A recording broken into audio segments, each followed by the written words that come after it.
here, I'd love to introduce our next speakers who are here to share knowledge, just the continued knowledge here, and especially one of my favorite topics, which has everything to do with, how to leave the door open, how to send the elevator back down, how to make sure that you're really creating community with intention and not just, to superficially project that you are creating community. So how mentorship can create our next generation of Black leaders. This is the conversation that is about to take place right now. And I'm just going to take a second to introduce our panel. And then I would love to invite you all to drop your questions, your reflections, your own tips and tricks that you find useful in the chat box as well. And we'll make sure to raise those to our guest speakers today. So we have Marva Lee, who is a tenured customer first marketing executive. She is currently the vice president of Business Planning and Strategy at American Express in the U.S. Consumer and Global Services. An advocate of social justice and diversity, Marva Lee is an active member of the BMW Foundation Herbert Quandt, focused on promoting a peaceful, just, and sustainable future for the UN's Sustainable Development Goals. She also serves on the GCSG I&D Committee and the GABM Multicultural Pod. Marva Lee recently joined the Chief Community focused on connecting and supporting women leaders. Welcome, Marva Lee. All right, next up we have Adriana, who is an inclusive, people-centered leader and strategist. This has allowed her to share her perspective across multiple industries. With 10 years of experience across sectors, she's led high-performing individuals and teams through the lens of diversity, equity, and inclusion. Adriana is a huge advocate for mentoring and empowering women of all ages so that they can be seen, heard, and paid through her personal branding consultancy, the Elan Principle. Welcome, Adriana. And they will be joined by our very own Noelle Johnson, who was able to drop knowledge just I don't know, time is flying. Maybe it was an hour before. I definitely recommend rewatching.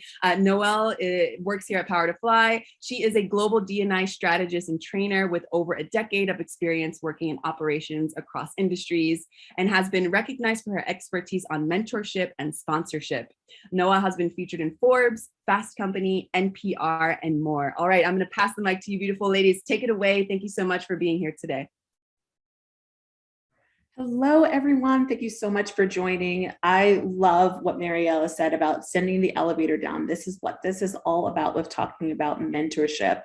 So I'm going to be interviewing our amazing guest here by asking some questions on how we can make mentorship better and more equitable. So for both of our speakers, I would love to know about a little bit more about your career and how did mentorship impact your career journey?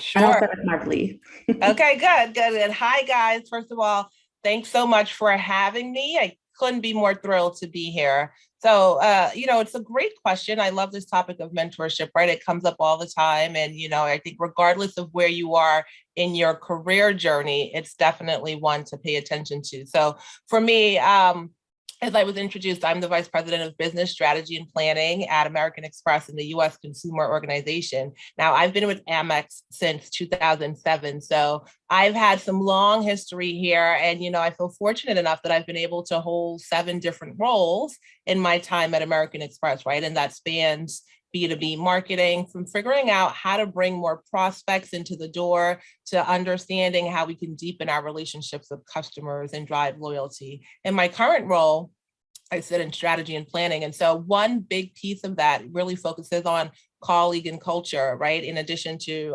figuring out our vision and mission and priorities and figuring out how we can really communicate effectively. And I hone in on the colleague and culture piece because, the work that I've been doing in this role has afforded me the opportunity to get so much closer to our broader organization, especially in a time like this, right? We're all going through the pandemic and we're all working in some shape or form a little bit differently than we were a couple of years ago. And so when it comes to the topic of mentorship, I think the way it's impacted my career, there are very obvious ways, right? When you think about being able to just advance your career and understand how other people are thinking about different areas and options for you. I think one of the most important parts for me in having a mentorship through a mentor to lean on in various aspects of my career, the constant has been having an honest mirror. I like to call it an honest mirror, right? It's someone that you can tell the good, the bad, the ugly too about your career. And then you get that advice back. They also can tell you the good, the bad, and the ugly. And you know that what they're telling you will help you like progress and drive your growth, right? It's a relationship that you cultivate that builds trust. And so I think that's been one of the constant, as I think back of my career over the last couple of years, that I call out. I love that, the honest mirror. I really like that perspective. Adriana, share a little bit about your career and what mentorship means to you. Absolutely. Welcome everyone who's here listening. Thank you for joining us.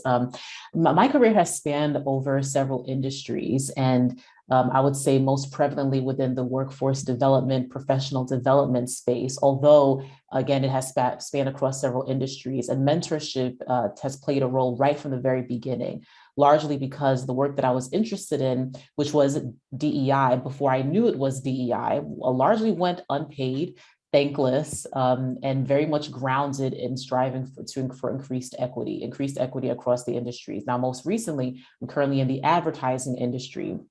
And I found that while I worked with a lot of these as a young professional who rose relatively quickly through the ranks when I just started out, this is over 10 years ago at this point, I lacked courage and a voice. I always thought to myself that I had every idea that I had to put forward needed to be perfect, needed to be a good idea. And my first mentorship relationship really started, first of all, with someone who didn't look like me. This was a white male who essentially let me know that my voice mattered, that my voice counted, and that if I wanted to progress, which I did, and I had big goals and ambitions, then it was going to be okay to sometimes be a little bit messy and be a little bit murky in that space.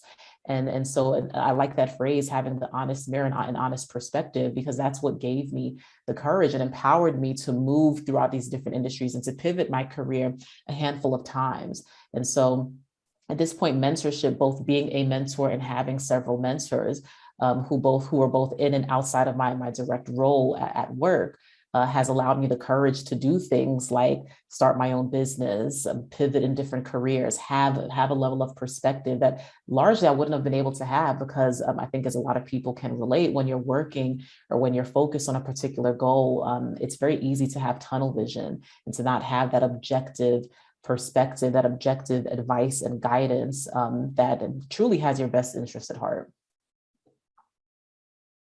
Thank you so much for that. And, that really makes me think, with what you were saying, Adriana, mentorship goes on so far beyond just where you are in your current company at the moment. It can really help you get into another position, another company, really shift your life in lots of different ways. But a lot of people can be afraid of it, especially those of us who are in marginalized communities. We can be really hesitant to reach out for mentorship. So I would like to hear from both of you. What are some strategic ways to really network or seek mentorship in a way that feels authentic to you?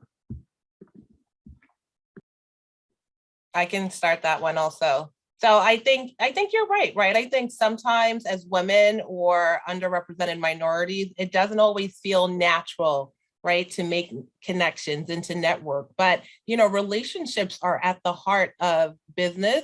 It's at the heart of life, quite frankly, right? Relationships in the workplace and outside of the workplace. And so figuring out what feels natural will come over time. And so I like to say, just first off the bat, just nurture what's natural, right? There are some relationships that will feel easier and will feel easier to connect one-on-one. Maybe they look like you, or maybe they're in the same industry as you. Maybe you guys live in the same area, but start with something where you have start with someone where you have something in common. And so that nurturing what's natural, I think, is the first step. But I think also it benefits and it pays off in spades when you're able to step outside your comfort zone, right? So I always like to say, do what makes you uncomfortable, get comfortable with the uncomfortable. And that may mean like that first awkward conversation where you have no idea what to talk about, but you think that's someone that you want to get to know. Right. I think being able to have both perspectives, the nurturing and what's natural, but also knowing where innovation comes from, knowing where creativity comes from, knowing where just understanding and getting a new perspective comes from. It's good to like be uncomfortable. That's where growth happens, right? Growth personally, professionally, socially. And so I think having those two pieces in mind goes a long way when you're thinking about like relationships and mentorships. I love it. I'm always saying there's no growth in comfort. So you 100% hit that on the head. And I love that nurture what's natural. And that's really hitting into what's authentic. Adriana, what are your thoughts on that?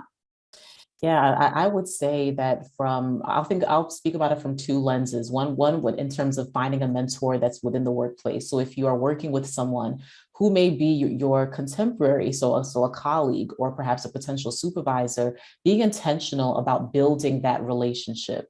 I can tell you that as someone who's kind of been asked sight unseen relatively, hey, can you mentor me? It's kind of a difficult conversation to have because there's no relationship there. I don't know you yet. So it's first starting with building and establishing in a relationship. And if you are seeing someone whose career or whose business practices model something that you aspire to, also remember that you're kind of feeling them out too, that you're trying to gauge if the relationship feels natural and feels trusting and open to you as well. So be intentional about grabbing a hot 15 minutes for a cup of coffee. People are more inclined to take a 15-minute meeting than a 30 or an hour-minute meeting, and start from there just to gauge if the conversations are flowing, and if you do think that they would have a vested interest in nurturing that type of relationship. The other piece I would say, as someone, for example, who's moved to different cities and has kind of sometimes in a sense had to start from scratch and looking for mentorship outside of an organization or a company that I'm working with, would be to lean into the activities, the hobbies, the interests that you are interested in. So for example, I'm a member of the Junior League. So I would say look into nonprofit organizations, volunteer-based organizations, professional associations, fraternal, faith-based, community-based organizations that speak to you and speak to causes that you're interested in. And from there, in the way that you would make a friend, in the way that you would network, you can identify individuals who you would want to get to know more. And from there, like I said, a hot 15, a Zoom chat, a phone call, a lunch, a brunch, those are ways that I found work for me really well. And then eventually, this is how I found one of my current mentors. Sometimes they may have a pursuit that you may be interested, or a project that you may be interested in collabing on or in helping out. And sometimes even demonstrating that you have a shared interest and that you can contribute something can also be really helpful as well. And so once you do kind of ask formally or informally and say, hey, would you be interested in a mentorship or in mentoring me? Then from there, it's kind of a no-brainer because that relationship is there, the shared interest, they've gotten to know you maybe a little bit personally, as well as to maybe experience other sides of you as well in terms of your work ethic and things like that. So they can be confident in pouring into you and into your overall development. I love it. And especially it's a two-way street, right? So just to tap back on that, Adriana, with what you were saying, what are some of the things that I should be looking at when I'm talking to a mentor? How would I know that they're the right option for me? Or on the other side, what are some red flags?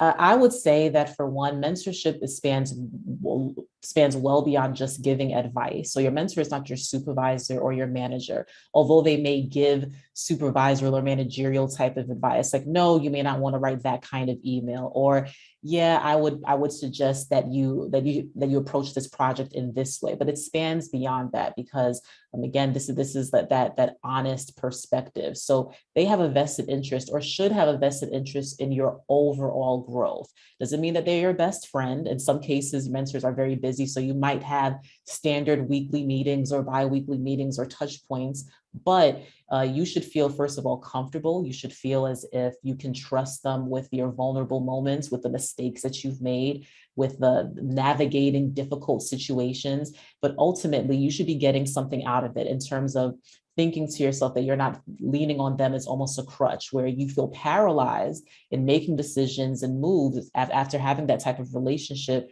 because they haven't poured enough, or they haven't given you or equipped you with the kind of guidance. I would say the difference between advice and guidance is that the level of empowerment to make independent decisions.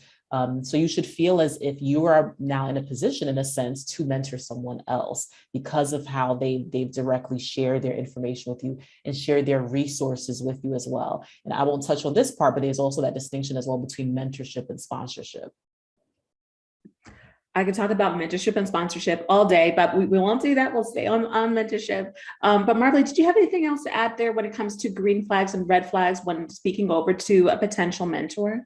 Yeah, I think Adriana covered a lot of them very well. I think in addition to the trust piece, which is super important, right? You want to be able to have that sort of relationship out of the gate. I think in addition to that piece, there's unbiased perspective. You want to make sure you can trust the advice, not just you're trusting them with your information on your career, your interests, your ambition, and your aspirations, but you know that the advice that they're giving you comes from a very unbiased, objective place, right? What will they get out of it? They should certainly, right, have a vested interest, but it should very much be based in what is the best thing for your career, because they know your career path, they know your ambitions. And so you want to be able to find a way to gut check that, there's not some self-serving interest or something else that, seems a little bit off. You want to make sure you can trust what you're getting so that when you put it into action, it doesn't blow up in your face, right? Absolutely. We don't want that. And, I've been focusing a lot on being mentored, but I want to get into being a mentor. So what would you say contributes into being a more, how does mentorship contribute into being an empathetic and more resilient leader? I can start there if you'd like. I think it pays off in spades, right? Being a mentor and having a mentor is such a great relationship. When you're a leader, and everyone is a leader, right? I don't think it just goes from being a people leader and having people report into you, but everyone should see themselves as a leader. And a big piece of mentorship is that humanity, that human connection, just being able to see people for who they are and being able to foster those sort of relationships. I think during this pandemic, we've been able to dial that up, I think, just as a collective, right? Especially in corporate America, and being able to, when you check in, mean it, right? That's so important, just recognizing humanity. I think a second piece that goes hand in hand with that is the vulnerability. Being able to be vulnerable, right, makes you such a good leader, because I think it really helps you to unpack, actively listen, understand, put yourself in other people's shoes, right? That goes hand in hand with compassion, which is, the definition is being able to have that empathy and understand and put yourself in someone else's shoes, but it also requires you to take an action, right? And what are you going to do about it? And I think that's where mentorship comes in. There's an action piece that's a key component to that relationship. Thank you so much for those thoughts. Adriana, did you have anything that you wanted to add there? Yeah, the additional piece that I would add is that mentorship and being a mentor in particular has allowed me to step into a perspective that I may not have been in, or sometimes you can be so far removed from perhaps the industry, the work, the life of an individual that once you're able and agree, of course, to this mentorship relationship, you're making sometimes a verbal contract, a promise that you are going to pour into another individual because you believe in their potential and you believe in what they believe in, and that because they trust you with that, that's a large level, that's a lot of responsibility. And so in terms of empathy, and I think some different people struggle with empathy in different types of ways. I think for those of us who are in this line of work, we have a tendency to be more naturally empathetic. But for those who may be considering being a mentor, what I would say is that it allows you, if you're open and you're up for the task, to truly be in a space of understanding. Because remember, mentorship isn't just giving advice. It's not being of someone's manager.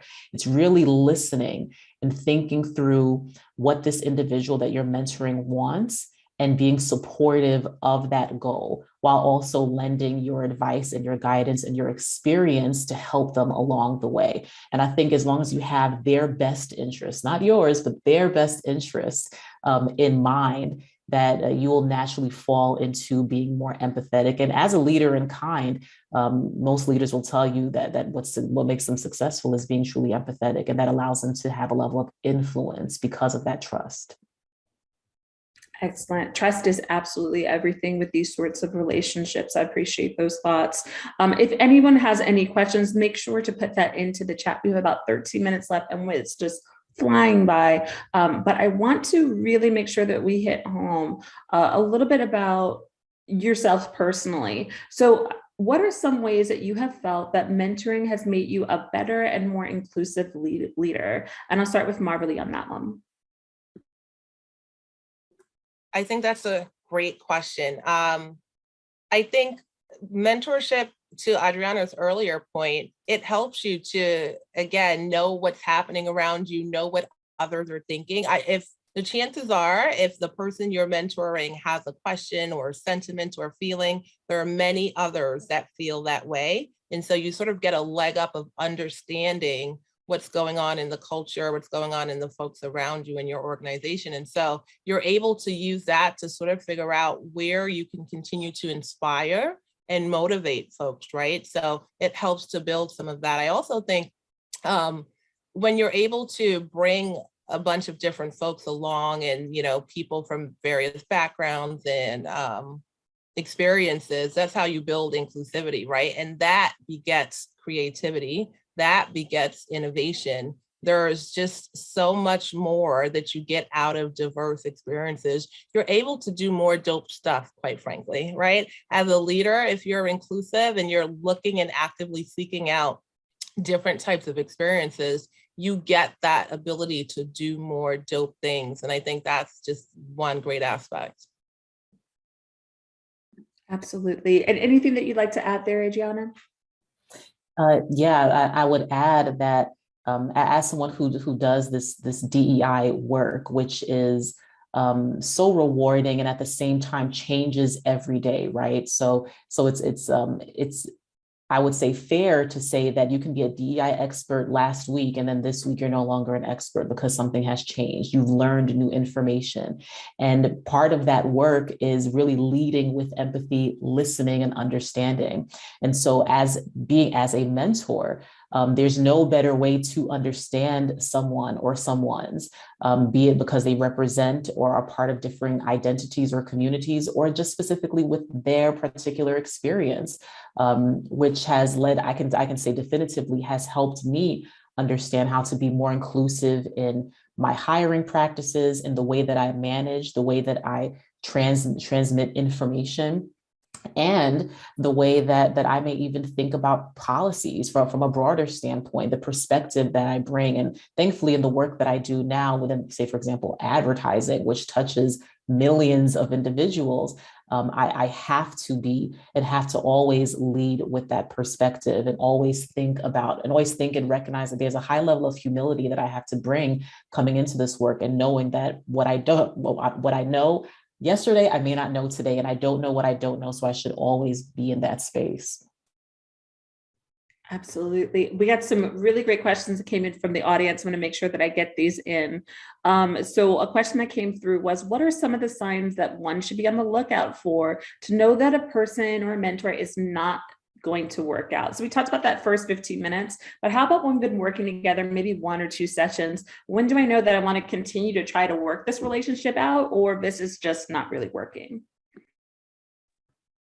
And I can jump in there, right? I think going back to my nurture what's natural, sometimes it doesn't feel natural. And I think, you don't always have to walk away. I think understanding the route that the relationship needs to take will help you figure out whether they become an advisor versus a mentor, right? You go to them for specific things, define things, or maybe you do walk away, right? Maybe the fit isn't there, because fit is so important. You can't overcomplicate. And mentors come in both informal and formal versions, right? And so maybe you try another angle where you've been trying to make it formal, perhaps a more informal relationship. I know folks who, on the every quarter have their Rolodex of people that they will go through, their 2 or 3 or 4 mentors, and they sort of, schedule that time religiously, and it works for them. There's other places where, sending them an email with an article you read in an area that's, related to the work that they do is helpful. And if they respond to that, then you pick up the conversation from there. So I think there are some softer cues that help you to understand where the relationship needs to pivot, or how you need to pivot operationalizing the relationship. I love it. And, I'm going to do a little bit of rapid fire because we're getting some more questions coming in. So Adriana, I'm going to send you over this other one here. As a mentor, what are some of the ways in which you found what are some of the ways in which you take care of the mental health of your mentees? Can you even do that, really, is one question, but how do you make sure that this is a psychologically safe relationship, especially in terms of DEI? Yeah, that's a big question. I would say that for one, taking care of the mental health of the mentee, the first thing would be to understand if they have the support system that they need. If I'm their sole support system, then I would do my due diligence in helping connect them to resources to ensure that they have the support that they need. And that could come through a number of different methods, whether it's directly connecting them with individuals that I know or making those recommendations to them if I can gauge that they may need some of that additional support. And spoiler alert, most people need support and community. So I will always lead with that. Additionally, particularly within the space of DEI, diversity, equity, and inclusion, I'm not sure if this person meant within the industry or within the work, but if they do, I made a post on LinkedIn a while ago that basically said every person that does this work needs a therapist, and I still stand by that. And so that's the first thing that I would say. The one caveat, because I want to make sure we dedicate enough time, is that it does take time to find the right therapist that works for you, and the way that it takes time to find the right mentorship relationship that works for you. And so ultimately, it's about making sure that there are both really good boundaries that are openly communicated between both mentor and mentee, and ensuring that you're both taking care of each other within the relationship and each other individually. Absolutely. And being really sure of where those boundaries are is so important, because it can get very blurred. And once you start feeling like you're being a therapist, it can be very uncomfortable. So I'll ask to both of you, I think this is such a great question, as more people are starting to realize that they're shifting careers, or they're just ready to get to the next level, that there is less availability, or there seems to be less interest when you get to a certain age. So Yolanda had asked, what would you suggest for finding a mentor if you're over 40 or moving into a management position? Because she was saying that she's finding right now that she's one of the older people in the room. So there may seem like there's less availability. I can jump in and start here. So it's a great question, right? I think mentors matter at every aspect of your career. And I think you're right. It probably feels and is harder the older you are, right? The more tenured you are, you're trying to look up and around. So that's exactly what I would say, right? Think about alumni networks. Where'd you go to college? Did you reach back? Can you reach back and find connections there? It doesn't always have to be right within your company. You can also think about, organizations, if you're in marketing, right? There's lots of organizations, or whatever your function is, working with organizations to make connections is also helpful. So I would encourage you to think about expanding your bubble. We all often look in the walls of our company and we look up, but you can also find that you will learn a lot from folks at your level, or even, below you. So I would always encourage you to look around, look down, and look around. And now, Jen, what were your thoughts on that? I would definitely support that, and Marvel echoed what I was going to state, which is for the individual, for Yolanda, being over 40 or 40 plus. I've had individuals ask me who were my senior by several decades if I would mentor them professionally within the workplace. So it also comes to understanding if you are comfortable with that age dynamic or that age difference. The person doesn't necessarily have to be older than you. And in fact, it can be a wonderful relationship. I'm thinking of one right now in which this person is senior to me in age and maybe in life experiences, but I was able to work with them and in a sense mentor them professionally. And it's not a hierarchy thing. It's just a matter of different positions and different life experiences and goals. So I think it can be a beautiful relationship, even if there is an age difference as well. Absolutely. And that makes me think of another question.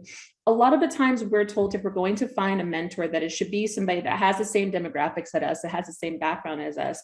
I've always found that you can get a lot of value from people that come from completely different backgrounds. You just have to give it a shot. Would love to hear thoughts on that. And I'll start with Marley there.